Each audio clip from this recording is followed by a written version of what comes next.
नमस्कार मंडळी, श्री स्वामी समर्थ। उद्या 5 फेब्रुवारी वार आहे गुरुवार आणि उद्याच्या दिवशी आलेली आहे माघी संकष्टी चतुर्थी। तर आपण आपल्या मुलांसाठी काय नाही करत, तर त्यांच्या आरोग्यासाठी, शिक्षणासाठी, त्यांच्या जेवणासाठी आपण आपलं संपूर्ण आयुष्य समर्पित करतो। पण कधी कधी मनात ही भावना येते की मेहनत करूनही त्यांना अपेक्षित यश का मिळत नाही। परीक्षेपूर्वी सगळं आठवतं, पण पेपर लिहायला गेल्यावर विसर होतो, किंवा शिक्षण पूर्ण झाले तरी नोकरीसाठी नशीब साथ देत नाही। जर तुमच्याही आयुष्यामध्ये अशा प्रकारच्या समस्या असतील तर उद्याचा दिवस हा तुमच्यासाठी आणि तुमच्या मुलांसाठीच नियतीनं पाठवलेला संदेश आहे। कारण माघ गणेश चतुर्थी हा दिवस विशेष मानला जातो आणि आईची प्रार्थना थेट गणपती बाप्पांपर्यंत पोहोचते। या दिवशी केलेली मनापासून प्रार्थना आणि उपाय मुलांच्या आयुष्यातील अडथळे दूर करण्यास मदत करते आणि त्यांना योग्य मार्गावरती घेऊन येते।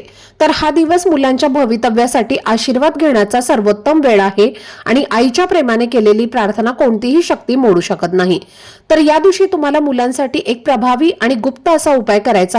या उपायाबद्दलची संपूर्ण माहिती मी एका व्हिडिओमध्ये दिलेली आहे। तो व्हिडिओ पाहण्यासाठी या व्हिडिओच्या खाली जो छोटासा त्रिकोण दिसत आहे त्यावर क्लिक करा, म्हणजे संपूर्ण माहिती तुमच्यापर्यंत पोहोचेल। धन्यवाद। श्री स्वामी समर्थ।